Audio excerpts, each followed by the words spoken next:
महायोगपीठे तटे भीमरथम् वरं पुण्डरीकाय दातुं मणीन्द्रेः समागत्य तिष्ठं तमानन्दकन्दम् परब्रह्मलिङ्गं भजे पाण्डुरङ्गम् ब्रह्मानन्दं परमसुखदं केवलं ज्ञानमूर्ति द्वन्द्वातीतं गगनसदृशं तत्त्वमस्यादिलक्षणम् एकं नित्यं विमलमचलं सर्वादिसाक्षिभूतं भावातीतं त्रिगुणरहितं सद्गुरु तन्नमामि आत्मरूप गणेशो केलिया स्मरण होय सकळ विद्यांचे अधिकरण तेचे बंधोनी श्रीचरण श्री गुरूंचे ते नमस्कारोनी आता बुद्धि निश्चयी आत्मज्ञान ब्रह्मरूप भावी अपना अपन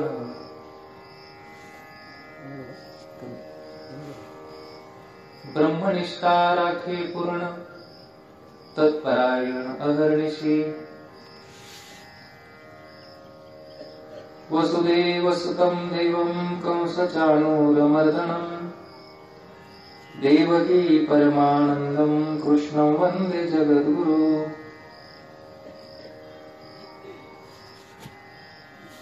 बुद्धिनिश्चयी आत्मज्ञान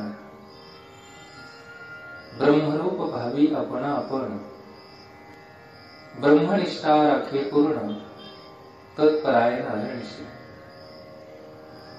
प्रस्तुत प्राप्त प्रसंगी या प्रवचन रूपी सेवेकरिता घेतलेली ओवी ग्रंथराज ज्ञानेश्वरी अध्याय क्रमांक 5 गीतेचा श्लोक क्रमांक 6 त्यावर माऊली मानव वैष्णव ज्ञानोबराया यांनी जे प्राकृत अशा स्वरूपाचं भाष्य केलं ती ओवी आपण सेवेकरिता घेतलेली आहे। सेवेचं निमित्त कारण आपणा सर्वांच्या परिचयाचे असणारे कैलासवासी मधुकर रंभाजी पाटील निमसे यांना देहरूपानं जाऊन आज 10 दिवस पूर्ण होत आहेत। त्या निमित्तानं हा दशक्रिया विधी या जीवात्म्याच्या जाण्यानं या निमसे परिवाराला जे दुःख झालेलं आहे त्या दुःखामध्ये सहभागी होण्याकरिता आणि या जीवात्म्याला अखेरची श्रद्धांजली वाहण्याकरिता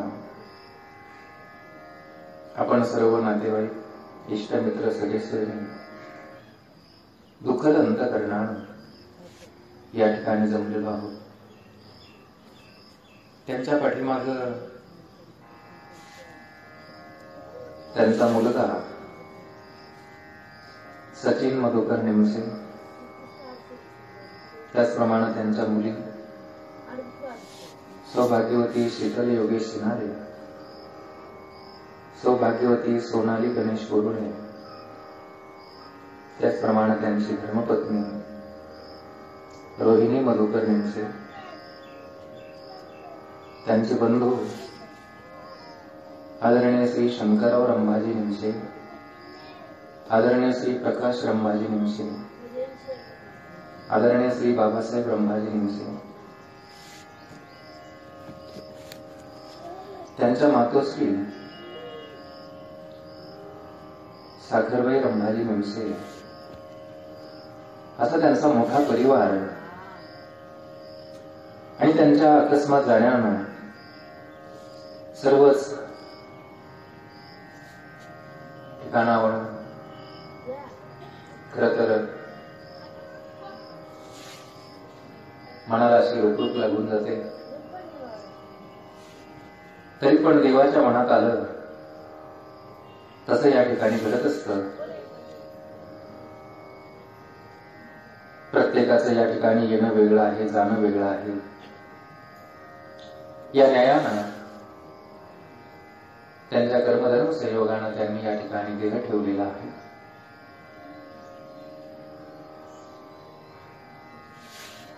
त्यानंतर त्यांचं जाणं सुखरूप व्हावं या उदात्त हेतूनं या ठिकाणी आपण हा दशक्रिया करत असतो. मासिक श्राद्ध करत असतो आणि वर्ष श्राद्धादी विधी करत असतो.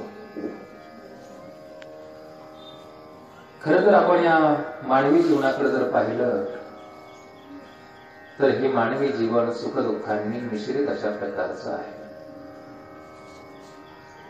कोणत्याही मानवाला आपण भेटलं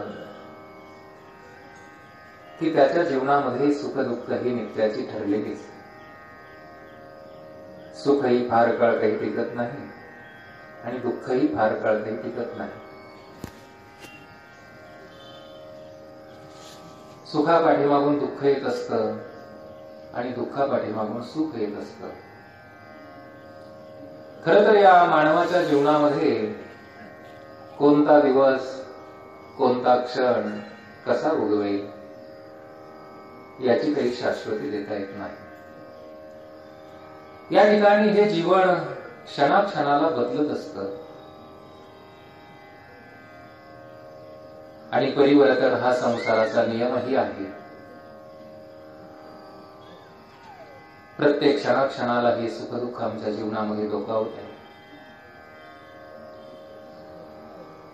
संत श्रेष्ठ सावता महाराज एका अभंगाद्वारे या मानवाच्या जीवनाचं चित्र व्यतीत करतात. महाराज म्हणतात, समयासी सादर भावे, सादर भावे, देव ठेविल तैसे रहावे, देव ठेविल तैसे रहावे. कोण दिवसी बैसोनी हत्तीवर, कोण दिवसी पालखी सुभेदार, कोण दिवसी पायाचा चाकर, चालत जावे, चालत जावे, देव ठेविल तैसे रहावे. कोण दिवसी बैसोनी आचमन, कोण दिवसी घरात नाही धान्य, कोण दिवसी द्रव्याची साठवण, कोठे साठवावी, कोठे साठवावी, देव ठेविल तैसे रहावे. कोण दिवसी यम येती चालून, कोण दिवसी प्राण जाती घेऊन, कोण दिवसी स्मशानी जाऊन, एकटे रहावे, एकटे रहावे, देव ठेविल तैसे रहावे. कोण दिवसी होईल श्री गुरु कृपा, कोण दिवसी चुकती जन्म मरण खेपा, कोण दिवसी सावत्याच्या बापा, दर्शन द्यावे, दर्शन द्यावे, देव ठेविल तैसे रहावे. या अभंगाच्या माध्यमातून संत श्रेष्ठ सावता महाराज या मानवाचं जीवन व्यतीत करतात. प्रत्येक क्षणाक्षणाला या ठिकाणी सुख दुःख बदलत असतं आणि मग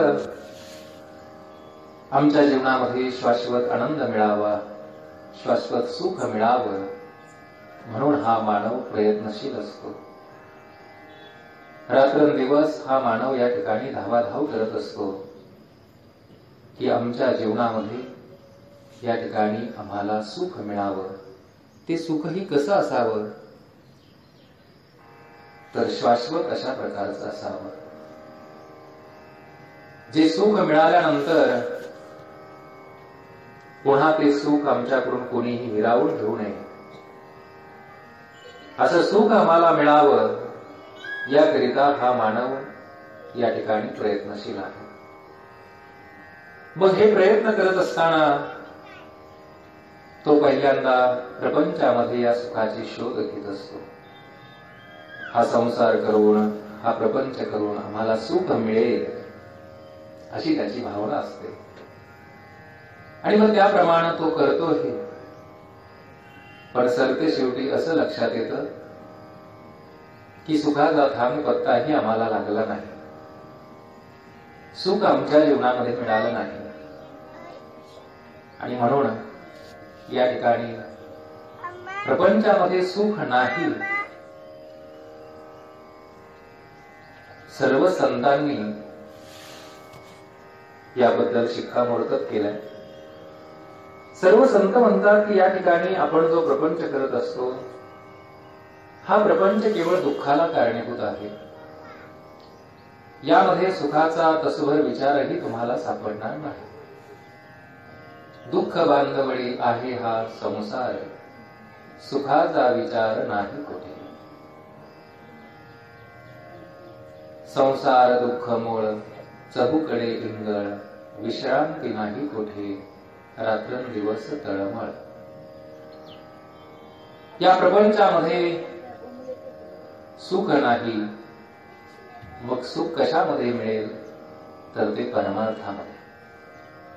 आणि म्हणून या ठिकाणी प्रपंचातून साधक हळूहळू चित्त काढतात आणि परमार्थामध्ये लावतात. मग त्यामध्ये कोणी मस्जिद मध्ये जात आहे, कोणी चर्च मध्ये जात आहे, तर कोणी मंदिरामध्ये जात आहे. आणि मग त्या ठिकाणी जाऊन सुख शोधण्याचा प्रयत्न करत आहे. आज काळ बदलत चाललाय. मंदिरामध्ये जाणारी माणसं, चर्चमध्ये जाणारी माणसं, मस्जिद मध्ये जाणारी माणसंही सुखी आहेत असं काही सांगता येणार नाही. त्याचं कारण असं आहे की ज्या सुखाच्या आम्ही शोधात आहोत ते सुख भगवंताजवळ आहे आणि तो भगवंत आमच्या जवळ आहे. आणि मग आपण जर त्याला इतरत्र पाहत असो तर तो आम्हाला केव्हा भेटणार? मग परमार्थामध्ये आम्हाला करायचे काय तर आपली स्वतःची ओळख करून घ्यायची आहे. किंबहुना भगवंताने हा जो देह दिलेला आहे तो केवळ भगवंताच्या भेटीकरिता किंवा भगवंताची ओळख करून घेण्याकरिताच आपल्याला दिलेला आहे. कितीतरी संतांनी याबद्दल प्रमाण सांगितलेले आहेत. औट हात का मानव देह अल्लाने तुझ दिया, औट हात का मानव देह अल्लाने तुझ दिया, खाया पिया सुख से सोया नाहक जमाना खोया, खाया पिया सुख से सोया नाहक जमाना खोया. खर तर हे मानवी जीवन आपल्याला जे मिळालं ते भगवंताची प्राप्ती करण्याकरिता. मग कुठं आहे तो भगवान परमात्मा तर तो भगवान परमात्मा आपल्या जवळच आहे. किती जवळचा आहे? भगवंतापेक्षा आपल्याला कोणीही जवळचं नाही. सर्व आपली नाती जी आहेत ती दूरची आहेत. एक देव आपल्या जवळ आहे, फक्त त्याची ओळख आम्हाला नाही आणि ती ओळख आम्हाला या सत्संगात आल्यावर करून घेता येते. मग हे मानवी जीवन त्या दिवशी आनंदित होईल की ज्या दिवशी भगवंताची भेट होईल किंवा भगवंताची प्राप्ती होईल. भगवंताची प्राप्ती किंवा भेट होणं किंवा त्याला शास्त्रामध्ये आत्मज्ञान म्हणतात किंवा परमात्म ज्ञान म्हणतात. एकदा की या जीवाला आत्मज्ञान झालं की जाणण्यासारखं या जगाच्या पाठीवर दुसरं काहीही राहत नाही. जोपर्यंत आत्मज्ञान होत नाही तोपर्यंत धावाधाव आहे. एकदा की आत्मज्ञान झालं, भगवत दर्शन झालं की या जीवाची धावाधाव थांबत असते, संपत असते. भगवंत बोलतात, अर्जुना तृप्ती झाली जैसी, साधने सरती अपेसी, आत्मतुष्टी तैसी कर्मे नाही. जववरी अर्जुना हा बोधू भेटेना म्हणा, तवरी या साधना भजावेची लागे. भगवंत बोलतात, अर्जुना एकदा जेवण झालं की जेवण करणारा लागणारी जी साधनं आहेत ती आपोआप बाजूला सरतात. त्याप्रमाणे या ठिकाणी एकदा की आत्मज्ञान झालं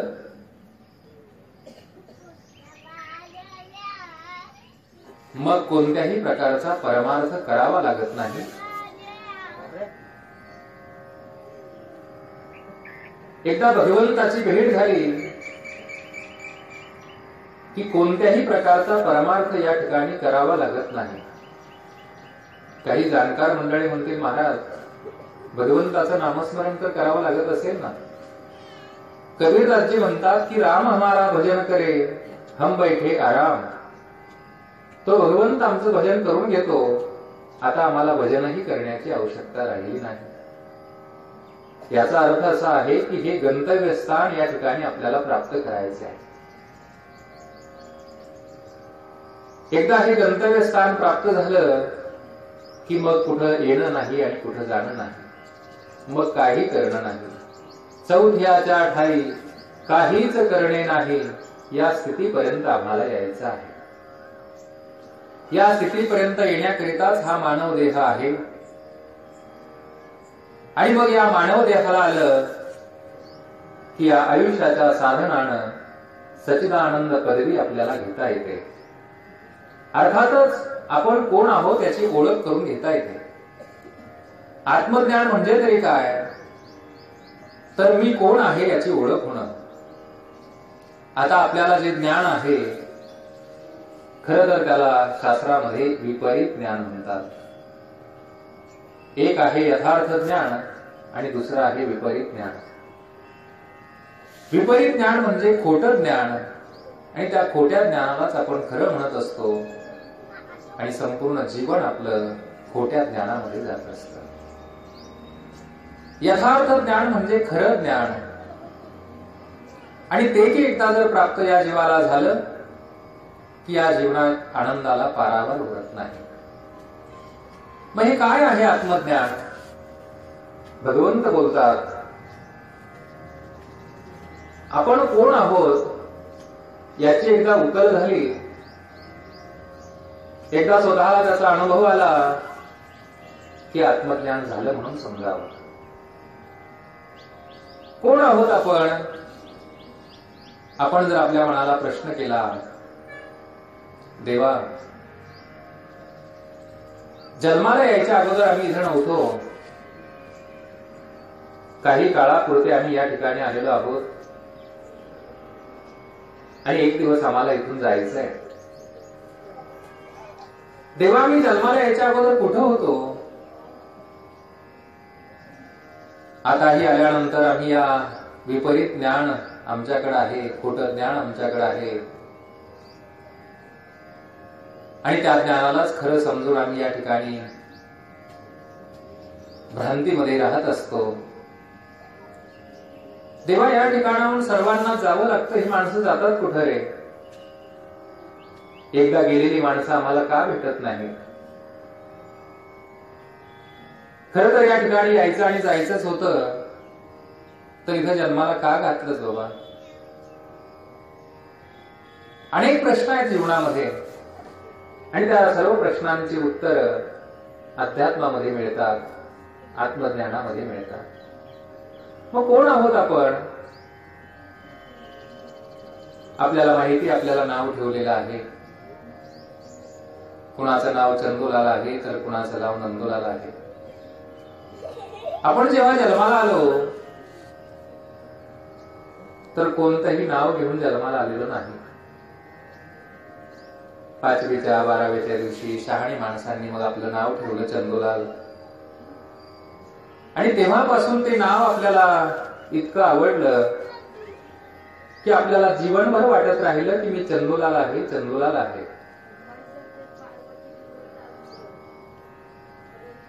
ज्यावेळी नाव ठेवलं त्यावेळी आपण तर अज्ञानी होतो.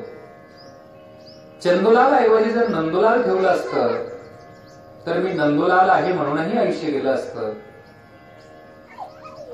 मग आमचं नाव नेमकं चंदूलाल आहे की नंदूलाल आहे? दोनही नावं आपली नाहीत, ही ठेवलेली नावं आहेत. उपदलिया बालकासी नाव नाही तयेपासी, ठेवलेली नावेसी ओदेत उठी.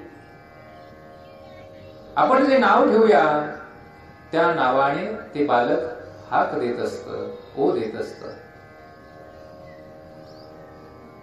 ज्या नावाकरिता संपूर्ण आयुष्य आपण घालवतो ते नावच जर खोटं आहे तर त्या नावाच्या संबंधाने असणारी नाती तरी खरी कशी असणार? त्या नावाच्या संबंधाने मिळालेली पदं आम्हाला खरी तरी कशी असणार?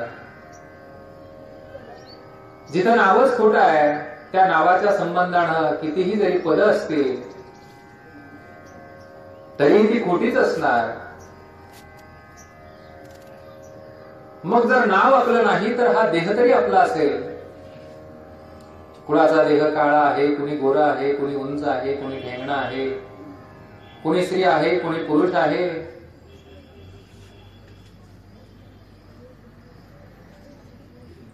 हा देह तरी आपला आहे का? संत म्हणतात जसं नाव तुझं नाही ना तसा हा देहही तुझा नाही. कुणाचा आहे देह? पंचमहाभूताकडून तो उसना आणलेला आहे. पृथ्वी, आप, तेज, वायू आणि आकाश या पंचमहाभूतापासून या देहाची निर्मिती झालेली आहे. आणि मग या ठिकाणी व्यवहार चालावा म्हणून त्याचं एक नाव ठेवलेलं आहे. अर्थात देह आणि देह संबंधीने असणारं नाव हे आपलं स्वरूप नाही. हेच आयुष्य नाही तर असं हजारो जन्म आपले मी देह आहे यामध्ये निघून जातात. देह आपला नाही. देह जर आपला असता तर आपण त्याला काळाच्या तोंडात जाऊ दिलं नसतं, त्याला आजारी पडू दिलं नसतं, त्याला म्हातारपणाकडे झोपू दिलं नसतं. पण देह आपला नाही, तो प्रकृतीचा आहे. प्रकृतीच्या नियमाने त्याचं कार्य चालत असतं. देह काळाचंच धन आहे. देह हे काळाचे धन कुबेराचे, येथे मनुष्याचे काय आहे? मग देहही जर आमचा नाही आणि नावही जर आमचं नाही आणि त्या देहासाठी आणि नावासाठीच आम्ही संपूर्ण आयुष्य जर या ठिकाणी घालवत असो तर देहही एक दिवस मातीला मिळणार आहे आणि नावही त्याच्याबरोबर पुसलं जाणार आहे. मग आम्ही नेमकं कोण आहोत? तर सर्व संत सांगतात की तुम्ही जीव नसून शिव आहात. तुम्ही देहधारी जरी असाल तरी पण तुम्ही ब्रह्मरूप आहात. तुम्हीच ब्रह्म आहात.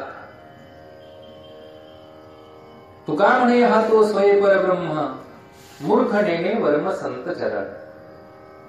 मी वासुदेव तत्वता, कळो येईल विचारिता, आहे ठाऊक सभाग्य संता. संत म्हणतायत की बाबा तू चंदूलाल नाहीस आणि नंदूलाल नाहीस, तू वासुदेव आहेस, तू ब्रह्म आहेस. फक्त याचं ज्ञान करून घे आणि यालाच आत्मज्ञान असं म्हणतात. आत्मज्ञान, परमात्मज्ञान असे शब्द वापरले की माणसांना बरं वाटत नाही, ऐकावं वाटत नाही. त्याचंही कारण आहे की खरं ज्ञान या ठिकाणी लवकर गळी उतरत नाही. आणि म्हणून या ठिकाणी आपण कोण आहोत याचा विचार संत सांगतात, देवही सांगतायत आणि शास्त्रही सांगताय की तुम्ही वासुदेव आहात. सर्वांच्या हृदयामध्ये तो भगवान परमात्मा आहे. आतही हरी आहे आणि बाहेरही हरी आहे. मग जर आतही आमच्या शरीरामध्ये तो भगवान परमात्मा आहे, सर्व ठिकाणीही तो जर भगवान परमात्मा आहे, तर आम्हाला त्याचं दर्शन का होत नाही? प्रापंचिक माणसाला भगवंताचं दर्शन होत नसेल तर एवढं काही आश्चर्य नाही. पण जी माणसं मस्जिदमध्ये जातात, नमाज पाळतायत, जी माणसं चर्चमध्ये जातायत, प्रार्थना करतायत, जी माणसं मंदिरामध्ये जाऊन पूजापाठ करतायत, आणि अशा माणसांना जर भगवंताचं दर्शन होत नसेल, भगवंताचा काही अनुभव येत नसेल, तर हे मोठं दुर्दैव म्हणावं लागेल. भगवंत म्हणतात अर्जुना, म्हणोनी अर्जुना मी नसे, ऐसा कवणू ठाव असे, परी प्राण्यांचे दैव कैसे, जे न देखती माते. अर्जुना, अरे मी नाही अशी जागा शिल्लक नाही. सर्व ठिकाणी मी भरलेलो आहे. विठ्ठल जळी स्थळी भरला, रिता ठाव नाही उरला. तो म्या ज्ञान दृष्टी अवलोकिला, विठ्ठलची एक. सर्व ठिकाणी तो परमात्मा आहे. या विश्वाच्या रूपानं तो भगवान परमात्मा नटलाय. देव नटला नाना परी, भरोणी उरला चराचरी. तो भगवान परमात्मा या विश्वाच्या रूपानं नटलाय. 84 लक्ष योनीमध्ये प्राण्यांच्या रूपानं, झाडांच्या रूपानं, वेलींच्या रूपानं सर्व ठिकाणी तो भगवान परमात्मा नटलाय. भगवंत म्हणतात अर्जुना, सर्व ठिकाणी मी आहे. मग आम्हाला त्याचं दर्शन का होत नाही? तर त्याचं कारण आहे आमच्या बुद्धीवर आलेला गंज किंवा मळ. मग सत्संगात आल्यावर काय करायचंय? तर हा बुद्धीवर आलेला गंज आम्हाला काढायचा आहे. मनावर आलेला मळ आम्हाला काढायचा आहे. या मनावरचा मळ गेला की भगवान परमात्म्याचं दर्शन होतं. जोपर्यंत आपल्या मनामध्ये मळ आहे, बुद्धीवर गंज आहे, तोपर्यंत दर्शन होत नाही. एखाद्याला मोतीबिंदू होतो, डोळ्यातील पाण्यानं डोळ्यावरच पडदा येतो आणि मग त्याला दिसत नाही.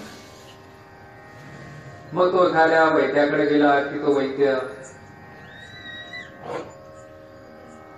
तो पडदा बाजूला करतो. पडदा बाजूला केला की त्याला दिसायला लागतं. दिसत पहिलेही होतं आणि आताही दिसतं, फक्त मध्ये एक पडदा आलेला होता. तो पडदा बाहेर गेला की या ठिकाणी दृष्टी दिसते. तसं या ठिकाणी भगवान परमात्माच नटलेला आहे, पण आम्हाला का दिसत नाही? तर आम्हाला आत्मज्ञान नाही. आमच्या बुद्धीवर गंज आलेला आहे आणि तो गंज या सत्संगात काढायचा आहे.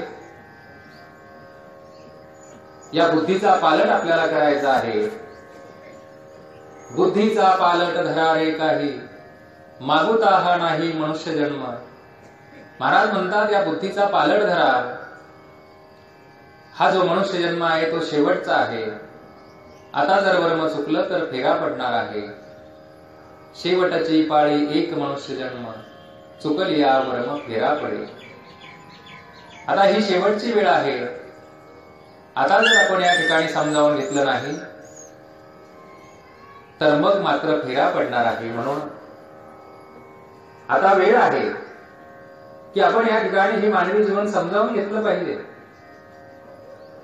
आपण कुठपर्यंत आपल्याला फसवत राहणार?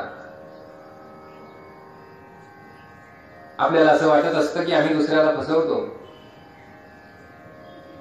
पण या ठिकाणी दुसरं कोणी फसत नसतं. खरं तर फसवणाराच फसत असतो. आपल्या संगतीमध्ये जी माणसं असतात त्यांचा परिणाम आपल्या जीवनावर होत असतो. म्हणून पहिल्यांदा आपण सत्संगती या ठिकाणी धारण करावी. संत विचार ज्या ठिकाणी असतील त्या ठिकाणी आपण जाण्याचा प्रयत्न करावा. आणि मग ते विचार आमच्या जीवनामध्ये एकदा यायला लागले की हळूहळू आमच्या बुद्धीमध्ये बदल होईल. आम्ही किती दिवस या ठिकाणी या सुखदुःखामध्ये राहणार आहोत? आमच्या जीवनामध्येही आनंदाचा दिवस उगवेल की नाही उगवेल? भगवंताची भेट आम्हालाही होईल की नाही होईल? हा विचार या ठिकाणी ज्यानं त्यानं करायचा आहे. आणि म्हणून या ठिकाणी आपल्याला करायचं आहे ते आत्मज्ञान किंवा आत्मभान. आत्मज्ञान म्हणजे काय तर विपरीत ज्ञान आपल्याला बाजूला करायचं आहे आणि यथार्थ ज्ञान शिल्लकच राहत आहे. फक्त अज्ञान बाजूला गेलं की ज्ञान शिल्लक आहे. फक्त भगवंताबद्दलचं अज्ञान गेलं की भगवंताचं स्वरूप उघड्या डोळ्यानं दिसतंय. तोच पाहतोय, तोच बोलतोय, तोच ऐकत आहे, तोच चालत आहे, सर्व तोच करतोय. फक्त आम्हाला मात्र अहंकारामुळं आम्ही करतो असं वाटतंय. या संपूर्ण सृष्टीला चालवण्याची ज्याची सत्ता आहे, सूर्यालाही प्रकाश देण्याची ज्याची सत्ता आहे, तो भगवान परमात्मा आपल्या आतही आहे आणि बाहेरही आहे. मग आम्हाला का त्याचा अनुभव येत नाही? तर आमच्या मनामध्ये असणारे मल, विक्षेप आणि आवरण नावाचे दोष.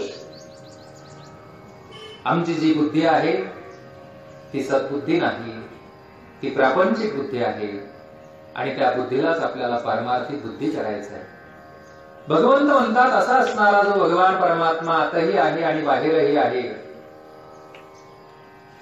त्या भगवान परमात्म्याचं दर्शन घ्यायचं असेल, अर्थात आत्मज्ञान करून घ्यायचं असेल, तर या बुद्धीनं निश्चय केला पाहिजे. आजची ओळी आपण जी सत्संगाकरिता घेतलेली आहे त्यामधून भगवान परमात्मा एक सिद्धांत सांगत आहेत. सिद्धांत त्याला म्हणतात की आता सिद्ध झालंय, यापेक्षा परत बोलणं नाही. भगवंत म्हणतात अर्जुना, बुद्धी निश्चयी आत्मज्ञान. या बुद्धीनं निश्चय केला पाहिजे. या बुद्धीनं निश्चय केला की आत्मज्ञान होतं. आता आपल्या बुद्धीनं निश्चय केलेला आहे की आम्ही नंदुलाल आहे, चंदुलाल आहे असा निश्चय करून टाकलाय. मी काळा आहे, मी गोरा आहे, मी अज्ञानी आहे, मी ज्ञानी आहे, मी सुखी आहे, मी दुःखी आहे, असा निश्चय आपल्या बुद्धीनं करून टाकलेला आहे. आणि मग त्यामुळे आपल्याला यथार्थ ज्ञान या ठिकाणी होत नाही. आपल्या बुद्धीनं या ठिकाणी जसा शिक्कामोर्तब केलेला आहे तसं जीवन आपलं घडत असतं. ही बुद्धी या जीवनामध्ये फार महत्वाची आहे. आता ही बुद्धी म्हणजे काय? तर ही काही वस्तू नाही.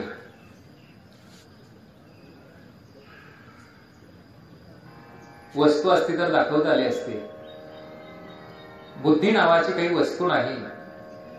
मग काय आहे बुद्धी? आपलं हे जे शरीर आहे याला स्थूल शरीर म्हणतात. या शरीराच्या आतमध्ये एक शरीर असतं, त्याचं नाव आहे सूक्ष्म शरीर. त्या सूक्ष्म शरीरामध्ये अंतःकरण आहे आणि त्या अंतःकरणामध्ये 4 भाग पडतात: मन, बुद्धी, चित्त आणि अहंकार. मनाचं काम असतं संकल्प आणि विकल्प करण्याचं, म्हणजे चांगलं आणि वाईट हे सारखं मन चिंतन करत असतं. बरं, दिवसभर करतं नवल नाही, रात्री गादीवर झोपतं तरी पण हे चिंतन करत असतं. त्याचं नाव आहे मन. कायम संकल्प आणि विकल्प, चांगले आणि वाईट विचार त्याचे चालूच असतात. कोणत्याही गोष्टीबद्दल, कशाबद्दलही, कोणत्याही विषयाबद्दल ते सारखं धावत असतं. त्या मनाचं अजून एक गंमत आहे, ते ज्या ठिकाणी असतं ना त्या ठिकाणचा कधीही ते आनंद घेऊ देत नाही. ते सत्संगात बसलं तरी घरी जाऊन येतं. मनच म्हणतात त्याला. अर्जुन म्हणतो, देवा हे मन फार चंचल आहे बाबा. वाऱ्याची मोड बांधता येईल, माकडाला समाधीला बसवता येईल, या मनाचं काय खरं आहे देवा? बहिणाबाई म्हणते ना, मन वढाय वढाय उभ्या पिकातलं ढोर, केती हाकला हाकला फिरी येत पिकावर. अरे विंचू साप बरा रे, त्याला उतारे मंतर. हे मन अतिशय चंचल, अतिशय चपल आणि सारखं ते संकल्प विकल्प करत राहत. दिवसभर तर करत पण रात्रीही संकल्प विकल्प करत राहत. जगद्गुरु तुकाराम महाराज एकदा देवाकडे प्रार्थना करतात, देवा काय काय करीतो या मना, परिते नायके नारायणा, करुणे त्याची करी विवंचना, नेऊ पतना दरिले. देवा, अरे या मनानच मला पतनाला न्यायचं ठरवलं, काय करावं या मनाला, हे माझं ऐकायला तयार नाही देवा.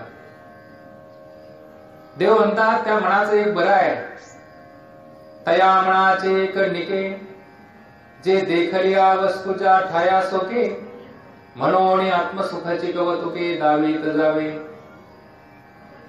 अर्जुना, त्या मनाचं एक बरं आहे बर का, त्याला जर आत्मसुखाची गोडी दाखवली, परमार्थ महाधन त्या मनाला दाखवलं, तर तो मग सोडत नाही बर का. लाचावले मन लागलीसी गोडी, ते जिवेन सोडी ऐसे झाले. आणि म्हणून या ठिकाणी हे जे मन आहे ते संकल्प विकल्प करतं, आणि मनाने केलेल्या संकल्पाने विकल्पावर निश्चय करण्याचं काम जर कोण करत असेल तर ती आमची बुद्धी आहे. मग चांगला संकल्प असेल तर बुद्धीनं पकड करायची आहे, वाईट संकल्प असेल तर सोडून द्यायचा आहे. भगवंत या ठिकाणी सिद्धांत सांगतात की आत्मज्ञान जर करून घ्यायचं असेल तर या बुद्धीनं निश्चय केला पाहिजे. बुद्धीनं निश्चय केला की या ठिकाणी आत्मज्ञान होतं, आणि एकदा की आत्मज्ञान झालं की जीवनामध्ये सुख दुःख नाही, पाप पुण्य नाही, आणि जन्म मरणही नाही. जोपर्यंत आत्मज्ञान होत नाही तोपर्यंत जीवनामध्ये सुख दुःख आहेत, पाप पुण्य आहेत, आणि जन्म मरणही आहे. जोपर्यंत आपण भ्रांतीमध्ये राहतो तोपर्यंत भ्रांती आपल्याला सतवणार. एकदा की भ्रांती गेली की मग मात्र या ठिकाणी भगवत दर्शन आहे. फक्त भ्रांती आपल्याला या ठिकाणी बाजूला करायची आहे. म्हणून हा सत्संग आपण ज्यांच्याकरिता आज एकत्रित आलो,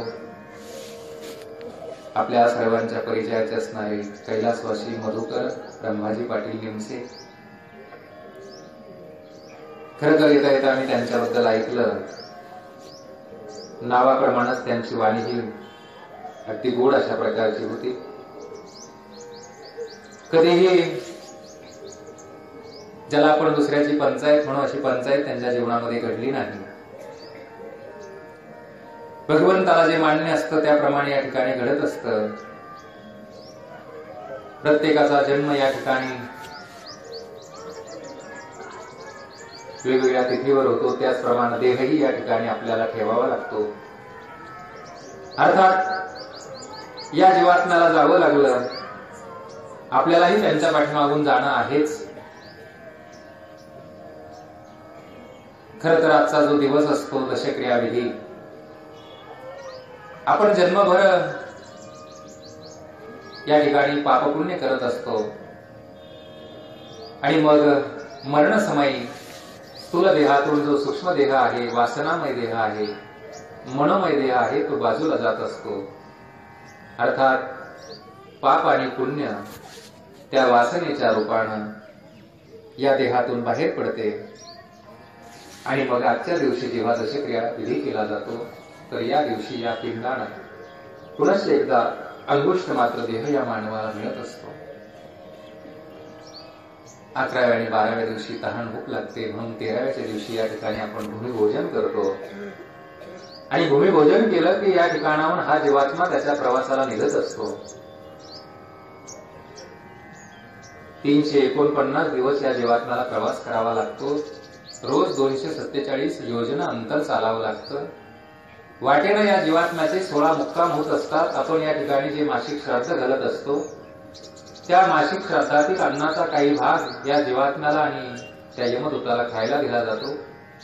मुक्काम दर मुक्काम करत करत करत हा जीवात्मा प्रवास करत असतो. वर्ष श्राद्धाच्या विधीच्या बरोबर 12 वाजता हा जीवात्मा धर्मराजासमोर उभं केलं जातं. आणि मग त्या उभं केलं की त्या ठिकाणी चित्रगुप्त नावाचा देव आहे, त्याची दूत आपल्या उजव्या आणि खांद्यावर बसलेली असतात. ते आपला पापपुण्याचा लेखाजोखा लिहित असतात. आणि मग आपण केलेलं पापपुण्य त्या ठिकाणी धर्मराजाला सांगितलं जातं. आणि मग त्या ठिकाणी जर पुण्य असेल तर तो पिंडापासून निर्माण झालेला देह त्या ठिकाणी टाकला जातो, त्याला देवासारखा दिव्य देह दिला जातो आणि विमानामध्ये बसून त्या जीवात्म्याला स्वर्गामध्ये नेलं जातं। जर या जीवात्म्याकडून काही पाप घडलेलं असेल तर त्या ठिकाणी 84 प्रकारची नरक आहेत। एक दंडात्मक कारवाई म्हणून या जीवात्म्याला नरकामध्ये नेऊन घातलं जातं। अर्जुन विचारतो, देवा हे पुण्य किती दिवस भोगावं लागतं आणि पाप किती दिवस भोगावं लागतं? भगवंत म्हणतात, अर्जुना पुण्य संपलं की पुन्हा या मृत्यूलोकात जन्माला यावं लागतं, पापही भोगून सरलं की पुन्हा या मृत्यूलोकामध्ये जन्माला यावं लागतं, पुन्हा या ठिकाणी आलं की पाप पुण्य घडतं, पुन्हा पाप पुण्य घडलं की मरण आल्यानंतर पुन्हा प्रवास करून पुन्हा स्वर्ग आणि पुन्हा नरक, पुन्हा या ठिकाणी जन्माला यायचं। देवा असं किती दिवस चालणार? भगवंत म्हणतात, आजा मेला पणजा मेला बाप मसणा गेला, देखत देखत नातू पंतो तोही तैसा झाला, उठा उठा जागा पाठी भयाले मोठे, भयाले मोठे, पंढरी वाचोणी पंढरी वाचोणी तुझा ठाव नाही कोठे, पुनरपि जननम पुनरपि मरणम पुनरपि जननी जठरे शयनम, किती वेळा जन्मा यावे नित्य भावे भजे, म्हणून या जीव विहाला विठोबाशी शरण गेला। आपण आताच एक जन्माला आलो आणि या ठिकाणी प्रपंच करतो, यामध्ये काही नवल नाही। संत म्हणतायत, आपण असे हजारो कोट्यावधी जन्म घेतले, त्याही ठिकाणी आपण हा प्रपंच केला, त्याही ठिकाणी आपण हा संसार केला, त्याही ठिकाणी आपल्याला मरण आलं, त्याही ठिकाणाहून आपण देह बदलला, या मनुष्य देहामध्ये आलो, यानंतरही आपण आता देह बदलत राहणार आहोत। म्हणून हे देह बदलत राहणं हे नित्य या जीवाच्या पाठीमागे लागलेलं आहे। आणि मग या देह बदलण्याच्या भ्रमामधून, या पापपुण्याच्या भ्रमामधून, जन्म मरणाच्या भ्रमामधून जर पार व्हायचं असेल, या भवसागरातून आपल्याला पार जायचं असेल, तर या ठिकाणी आपल्याला आत्मज्ञान करायचं आहे।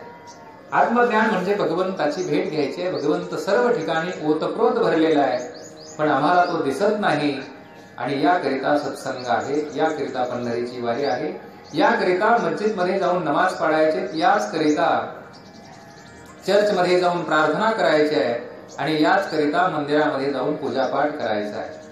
आणि मग एकदा की आत्मज्ञान झालं, तो भगवान परमात्मा सर्व ठिकाणी आम्हाला दिसायला लागला, या विश्वाच्या रूपाने तो नटलेला दिसायला लागला, की मग असा साधक गवतावर देखील हळूवार चालतो। का बरं गवतावर हळूवार चालतो? अर्जुना, अरे गवताच्या रूपाने मीच आहे ना, मग त्या गवताला त्रास होईल म्हणजे मला त्रास होईल ना, म्हणून तो साधक गवतावर देखील हळूवार चालतो। आणि ज्याला आत्मज्ञान होतं त्याच्या जीवनामध्ये कोणत्याही प्रकारचा भ्रष्टाचार नाही, अत्याचार नाही, अनाचार नाही। हे जग इतकं सुंदर अशा प्रकारचं होईल, पण या ठिकाणी संतांनी सांगितलेला जो संदेश आहे तो आम्ही आत्मसात केला पाहिजे।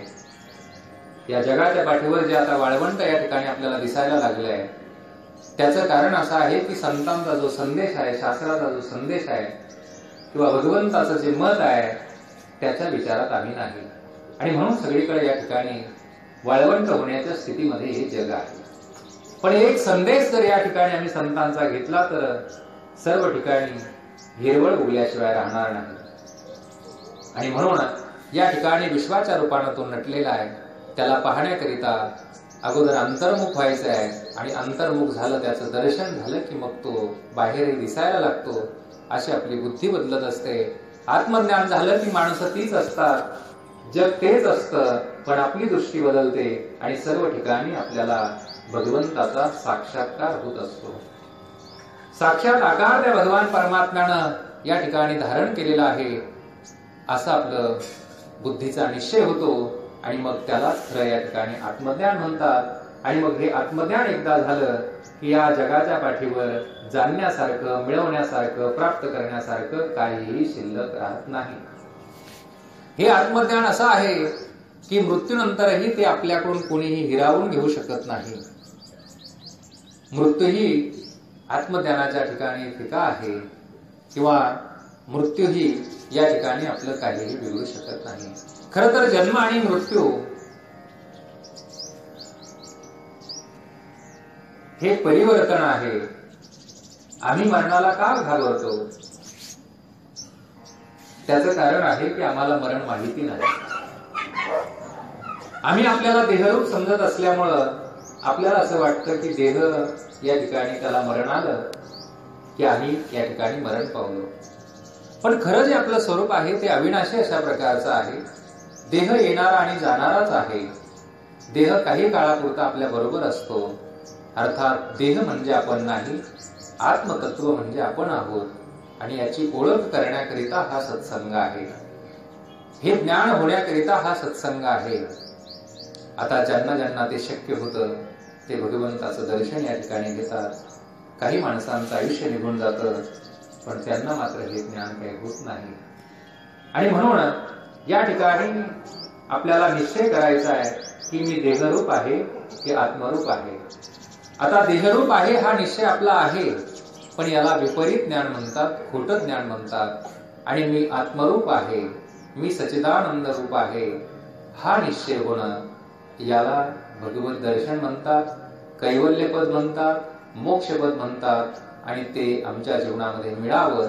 खरं तर आपण ही प्रार्थना त्या दयाघन परमात्म्याकडेच केली पाहिजे, कारण तो भगवान परमात्मा सोडून या ठिकाणी बुद्धीचा जनिता दुसरा कोणी नाही. आणि म्हणून या ठिकाणी भगवंत आग्रह करतात की अर्जुना, तुझी जी बुद्धी आहे त्या बुद्धीनं ठरवायचंय की तू कोण आहेस. मला वाटतं आपल्याला असा अनुभव येतो की मानवी जीवन जगत असताना आपल्याला कोणी काय म्हणत असतं, कोणी काय म्हणत असतं, आणि आपण एवढी शहाणी माणसं, आणि त्या बोलण्यावर लक्ष देऊन आपल्यालाही तसंच वाटतं की मीही तसाच आहे, मीही तसाच आहे. पण नेमकं मी कसा आहे? कोण काळं म्हणतंय, कोण गोरं म्हणतंय, कोण उंच म्हणतंय, कोण ठेंगणं म्हणतंय, मी कसा आहे याचा विचार आपण स्वतः करायचा आहे. संतांनी सांगितलं की बाबा तू ब्रह्म आहेस, पण हा विचार, ही माहिती आहे, अनुभव मात्र ज्याचं त्यानं घ्यायचा आहे. जेव्हा आपण प्रवासाला निघतो, वाटामध्ये जी दगड असतात मैलाची, तेही आपल्याला मार्गदर्शन करत असतात. मग ती दगड काही प्रवास करू शकत नाहीत किंवा प्रवास करू लागत नाहीत. त्याप्रमाणे या ठिकाणी सत्संग आपण ऐकतो, कथा कीर्तन प्रवचन ऐकतो, पंढरीच्या वारीला जातो, पण या ठिकाणी प्रवास मात्र आपल्याला करायचा आहे. आपण कोण आहोत याची ओळख आपल्याला करून घ्यायची. दुसऱ्यानं सांगून आपली ओळख होत नसते. दुसरं तर सांगत आलेत आतापर्यंत, तुम्ही असे आहात, तुम्ही तसे आहात, आणि मग तेच आपण विपरीत ज्ञान घेऊन या ठिकाणी जीवन जगत असतो. आणि त्या खोट्या भ्रमामध्येच आपण संपूर्ण आयुष्य आपलं घालत असतो. म्हणून या ठिकाणी आपण कोण आहोत याचा फैसला दुसऱ्याकडून न होता आपल्या स्वतःकडून झाला पाहिजे. हे उत्तर स्वतःकडून आलं पाहिजे. आणि मग स्वतःला कळालं आपण कोण आहोत की मग कोणत्याही प्रकारचा प्रश्न उरत नाही. मग शब्द निघतात, मी वासुदेव तत्वता कळो येईल विचारिता. आणि या स्थितीपर्यंत, या बोधापर्यंत जाण्याकरिता हे आयुष्य आहे. मग आपल्याला आता मिळालेलं आयुष्य कोणत्या कोणत्या विषयामध्ये, कोणत्या कोणत्या भ्रमामध्ये किती वेळ त्या आयुष्याचा घालायचा आहे हे ज्याचं त्यानं ठरवायचं आहे. संत म्हणतात की आम्ही या आयुष्याचं साधन केलं आणि ती सच्चिदानंद पदवी आमच्या जीवनामध्ये प्राप्त केली. आयुष्याची या साधने सच्चिदानंद पदवी घेणे, आयुष्याचं साधन केलं. खरं तर ही पदवी घेण्याकरिता आपण या ठिकाणी प्रत्येक क्षणाक्षणाचा हिशोब केला पाहिजे. आपला कितीतरी वेळ असा असतो तर तो उगाचच कुठेतरी असतो. आता जरी सत्संग 10-5 मिनिटं पुढे गेला तर मनाला फार रुकरुक लागत असते. मग तसा कितीही वेळ जरी आपल्या जीवनातला गेला तर त्याचं काही आम्हाला वाटत नसतं. संपूर्ण आयुष्य जरी निघून गेलं त्याचं काही वाटत नाही. पण या ठिकाणचा मात्र वेळ धरला जातो. पण तुम्हाला एक सांगू, हा जो सत्संगामध्ये गेलेला वेळ आहे, पंढरीच्या वारीला गेलेला वेळ आहे, भजनामध्ये गेलेला वेळ आहे, हो, पूर्ण आयुष्यामध्ये त्याची गणती केली जात नाही. तेवढं आयुष्य माणसाचं वाढत असतं. हा जो सत्संगामध्ये गेलेला वेळ आहे, भजनामध्ये गेलेला वेळ आहे, तेवढं आयुष्य त्या माणसाचं थोडं वाढत असतं. म्हणून हे मिळालेलं आयुष्य, या दिवसातले 24 तास आपल्याला कोणत्या विषयामध्ये, कोणत्या भ्रमामध्ये घालायचे याचा विचार आपण करायचा आहे. आणि तसं आपण आयुष्य या ठिकाणी जगायचं आहे. खरं तर क्षणाक्षणाला या ठिकाणी आपल्या मृत्यूच्या जवळ आपण जात असतो. एक क्षण गेला की मृत्यू तेवढ्या आपल्या जवळ येत असतो. आणि मग मृत्यू कधी येईल हेही काही कोणाला सांगता येत नसतं. माऊली तर म्हणते कधी कधी कर्म धर्म संयोगाने एखाद्याला गर्भामध्ये देखील मृत्यू येत असतो. मग कुणी जन्माला आल्यावर, कुणी 100 वर्षही या ठिकाणी गाठत असतं. ज्याच्या ज्याच्या कर्मानुसार या ठिकाणी हा देह त्याला मिळालेला असतो आणि तसा त्याला मृत्यू येत असतो. मग खरं तर संत असं म्हणतात की आपलं अर्ध आयुष्य झोपेमध्ये जातं, काही बालपणामध्ये जातं, काही तरुणपणामध्ये जातं, काही म्हातारपणामध्ये, तर काही आजारपणामध्ये जातं. मग आम्ही वेळ कधी विचार करणार, कधी आम्ही भजनाला वेळ देणार, कधी आम्ही अंतर्मुख होणार, कसा अर्थ आम्ही फसवत राहणार या मनाला. आणि हे मनही मोठं गमतीशीर आहे. ते स्वतःला फसवत राहतं, कोणत्या तरी विषयाच्या नादी लावतं आणि ते स्वतःला फसवत असतं. म्हणून या ठिकाणी आपण विचार केला पाहिजे की हे जीवन काय आहे, हे आयुष्य काय आहे, हे ब्रह्मांड काय आहे, भगवंताने आम्हाला कशाकरिता पाठवलंय, आम्ही काय करावं. आता इतकं जे काही सगळं आम्ही केलंय, पण आमच्या जीवनामध्ये सुख दुःख आमची पाठ सोडायला तयार नाही. मग कुठेतरी आम्ही थांबलं पाहिजे आणि अंतर्मुख झालं पाहिजे. अंतर्मुख झालं की मग भगवंताचं दर्शन आहे. इथं धावाधाव प्रपंचामध्ये असते आणि परमार्थामध्ये सर्व धावाधाव बंद करायची आहे. ही मोठी गंमत आहे. प्रपंच प्रत्यक्षात दिसत असतो आणि परमार्थ मात्र दिसत नसतो. कारण परमार्थामध्ये अदृश्य फल आहे आणि प्रपंचामध्ये दृश्य फल आहे. प्रपंचामध्ये दोनाचे 4 हात झालेले दिसतात, 4चे 8 दिसतात, सायकलची मोटरसायकल दिसते, मोटरसायकलची गाडी दिसते. परमार्थामध्ये तसं काही दिसत नसतं. परमार्थामध्ये काय मिळतं हे जर पाहायचं असेल तर त्याला परमार्थ करावा लागतो. पाण्यामध्ये मासा झोप घेतो कैसा, जावे त्याच्या वंशात तेव्हा कळे. पाण्यातला मासा कसा झोप घेत असेल हे जर पाहायचं असेल तर त्याच्या वंशाला जावं लागतं. तसं परमार्थामध्ये काय मिळतं, भगवत दर्शन झाल्यावर तो साधक कसा असतो, त्याचं जीवन कसं असतं हे जर पाहायचं असेल तर ते असं वरच्या डोळ्याने दिसणार नाही. त्याच्याकरिता आपल्याला परमार्थ करावा लागेल आणि परमार्थ केला की मग त्या साधकाची उंची कळत असते आणि मग त्या साधकाचं जीवन कळत असतं. म्हणून या ठिकाणी प्रत्येक क्षणाला आम्ही विचार करायचा आहे की हा भवसिंधू आम्हाला तरुण जायचा आहे आणि तो भवसिंधू तरुण जाण्याकरिता काय उपाय करायचा आहे. आणि तो उपाय संत आम्हाला सांगतात की आत्मज्ञान तुम्ही करून घ्या आणि हे आत्मज्ञान तुम्हाला दुसरं कोणीही करून देणार नाही. गुरु भक्त रस्ता दाखवतात, वाट दाखवतात, प्रत्यक्ष चालावा आपल्याला लागत असतं. आपण चालायचं आहे. आपली आपण करा सोडवण, संसार बंधन तोडा वेगी. ही वाटचाल आपण स्वतः करायची आहे. दुसरा या ठिकाणी कोणी वाटचाल करू लागत नाही. आपण स्वतः या ठिकाणी प्रवास करायचा आहे. प्रवास अंतर्मुख असल्यामुळं प्रत्यक्ष दिसत नाहीये. अनुभवावरून हळूहळू हळूहळू भगवत दर्शनापर्यंत, आत्मज्ञानापर्यंत यायचं आहे. आणि जोपर्यंत आत्मज्ञान होत नाही तोपर्यंत धावाधाव चालू राहणार आहे आणि धावाधाव करूनही खऱ्या अर्थानं सुख मिळत नाही. कबीरदासजी म्हणतात, एक हरिण आहे आणि त्या हरणाच्या नाभी कमलामध्ये कस्तुरी नावाचा पदार्थ, तो की एकदा परिपक्व झाला की खूप दूरवरून त्याचा सुगंध येत असतो. मग त्या हरणाला असं वाटत असतं की हा सुगंध कुठून येतो, म्हणून ते हरिण धावाधाव करतं. इतकं धावतं की धावून धावून दमतं आणि आपलं तोंड दोन्ही पायाच्या मध्ये घेऊन बसतं. आणि मग त्याच्या लक्षात येतं की एवढं जे काही धावाधाव केली ती संपूर्ण व्यर्थ गेली. तो पदार्थ, ती वस्तू तर माझ्या जवळ आहे. तसंच या मानवी जीवनामध्ये आपण त्या सुखाच्या शोधार्थ, त्या भगवंताच्या शोधार्थ या ठिकाणी मस्जिद मध्ये जातो काय, चर्च मध्ये जातो काय, मंदिरामध्ये जातो काय, प्रयत्न करतो काय, पण प्रयत्न करून करून करून जेव्हा थांबतो, थकतो आणि मग त्याच्या लक्षात येतं की ज्याच्याकरिता धावाधाव करत होतो तो भगवान परमात्मा तर माझ्या जवळ आहे. तुझं आहे तुझं पाशी, परी तू जागा चुकलासी. तो भगवान परमात्मा आमच्या जवळ आहे, इतका जवळ आहे की त्याच्या इतकं आम्हाला दुसरं कोणीही जवळच नाही.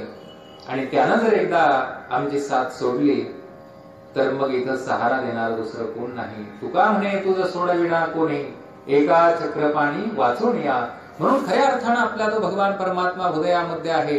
मग त्याचा आम्हाला का अनुभव येऊ नये, तर त्याचं कारण आहे की आमच्या बुद्धीचा निश्चय जोपर्यंत होत नाही तोपर्यंत आम्हाला त्याचा अनुभव येणार नाही, त्याचं दर्शन आम्हाला होणार नाही. म्हणून या बुद्धीचा पालक आपल्याला करावा लागेल. या बुद्धीमध्ये जे विपरीत ज्ञान आहे, खोटं ज्ञानाला आपण जे खरं ज्ञान घेऊन बसलेलो आहे, म्हणत आहे, त्याचा आपल्याला आता त्याग करावा लागेल आणि खरं जे ज्ञान आहे म्हणजे मी कोण आहे, मी वासुदेव आहे याचा निश्चय करावा लागेल. म्हणून भगवंत म्हणतात बुद्धिनिश्चयी आत्मज्ञान ब्रह्मरूप भावी आपणा आपण. आपण स्वतःला वेगवेगळ्या प्रकारची दूषणं देत असतो. भागवतामध्ये एक सुंदर उदाहरण येतं.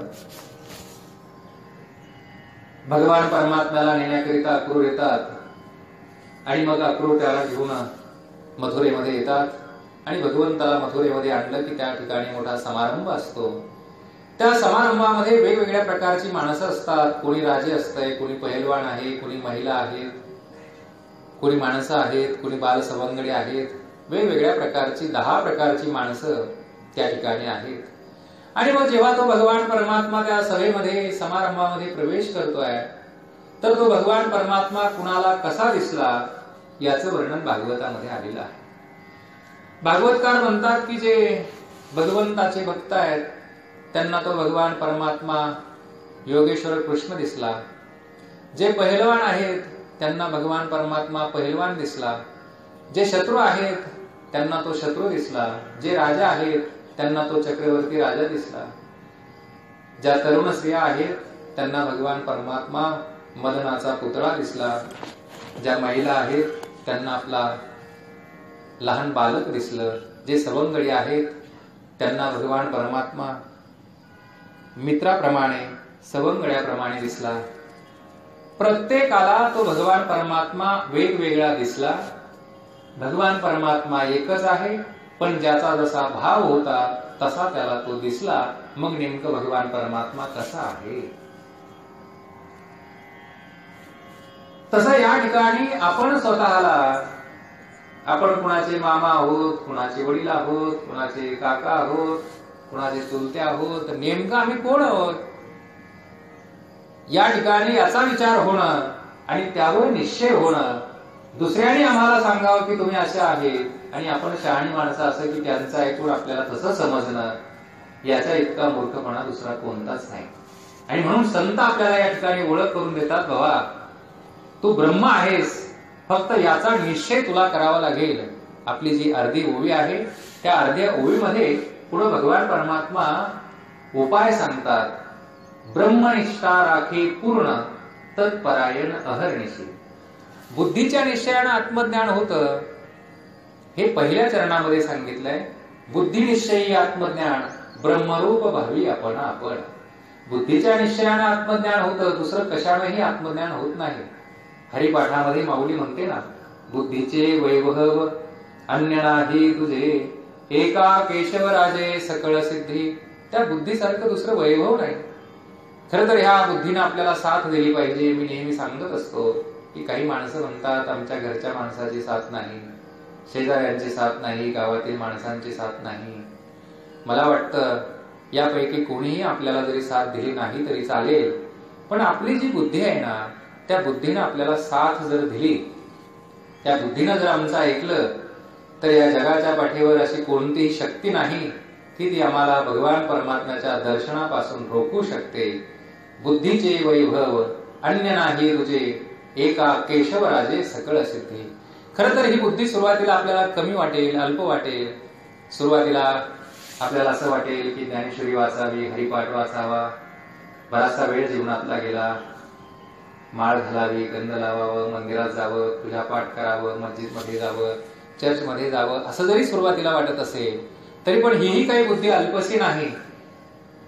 भगवंत म्हणतात अर्जुना, एखादी नदी डोंगरावरून निघाली, मग निघाल्यानंतर पुढे आपल्या गावामध्ये आली, आता कुठं चालली, पुढच्या गावामध्ये, आता पुढे पुढच्या गावामध्ये, असं करत करत करत नदी कुठं थांबते, समुद्रमापम प्रवशंती यद्वत, गंगेशी उधरी निरंतर. भगवंत म्हणतात अर्जुना, नदी किंवा गंगा समुद्राला गेली की मग थांबत असते. त्याप्रमाणे सुरुवातीची जरी अल्पबुद्धी आपल्याला वाटत असेल, अल्पबुद्धी जरी आपल्याला दिसत असेल सुरुवातीच्या काळामध्ये, पण तिचा शेवट मात्र परमात्म्यामध्येच होतो. बिंब तरी वचकी वडे, यया प्रकाशा त्रैलोक्य थोकडे. सूर्याचं बिंब हे आपल्याला हाताने धरल्यासारखं दिसत असतं, हातामध्ये दाखवता येईल, पण याचा प्रकाश मात्र त्रैलोक्यात भरून उरत असतो. त्याप्रमाणे आपल्याला जी थोडीशी बुद्धी सद्बुद्धी जर होत असेल, भजन करावं, कीर्तन करावं, ऐकावं, श्रवण करावं, असं जरी मनाला कुठंतरी वाटत असेल या कलियुगामध्ये, तर हेही काही थोडकं नाही. आणि म्हणून या ठिकाणी त्या बुद्धीचा शेवट परमात्म्यामध्ये होतो. आणि एकदा की परमात्म्यामध्ये शेवट झाला, अर्थात त्या जीवाला आत्मज्ञान होतं. आणि आत्मज्ञान झालं की मग त्याच्या लक्षात येतं की ज्या भ्रमामध्ये मी जीवन जगत होतो, मग मात्र तो आता स्वतःलाच हसायला लागतो. मोठा आनंद त्याच्या जीवनामध्ये होतो. मग तो काय म्हणतोय की सूर्य उगवतो आणि मावळतो. थोडस झाडाखाली आवडलेलं आहे. सूर्य उगवणं आणि मावळणं हे जसं भ्रम आहे, तसंच जन्माला येणं आणि मरणं हाही भ्रमच आहे. पण याकरिता आत्मज्ञान व्हावं आणि हीच प्रार्थना आपण त्या दयाघन परमात्म्याच्या चरणी करूया. कैलासवासी मधुकर रंभाजी पाटील निमसे, भगवन करो या सत्संगाचं पुण्यफल त्यांना प्राप्त हो आणि त्यांना सद्गती मिळावी अशी त्या दयाघन परमात्म्याच्या चरणी प्रार्थना करूया. आणि या ठिकाणी मी थांबतोय. आता विश्वात्मके देवे येणे वागेज्ञ तोषावे, तोषोणी मद द्यावे पसाय जाणहे. जे खळांची व्यंकटी सांडो तया सत्कर्मी रती वाढो. भूता परस्परे पडो मैत्र जीवांचे, दुरितांचे तिमिर जावो. विश्व स्वधर्म सूर्य पावो, जो जीवांशील तो तिला हो. प्राणी जात वर्षद सकळ मंगळी, ईश्वर निष्ठांची मांदिरणी. अनवरत भूमंडळी भेटो तया भूता, चला कल्पतरुचे आरव. चेतना चिंतामणीचे गाव, बोलते जे अर्णवा पियुषांचे. चंद्रमेजे अलांछन, मार्दंड जे तापहीन. हे सर्वाही सदा सज्जन सोयरे होतो, किंबहुना सर्व सुखी. पूर्ण होणी तिन्ही लोकी, भरिजो आदिकृती अखंडित. आणि ग्रंथोपजीवी विशेषी लोकी.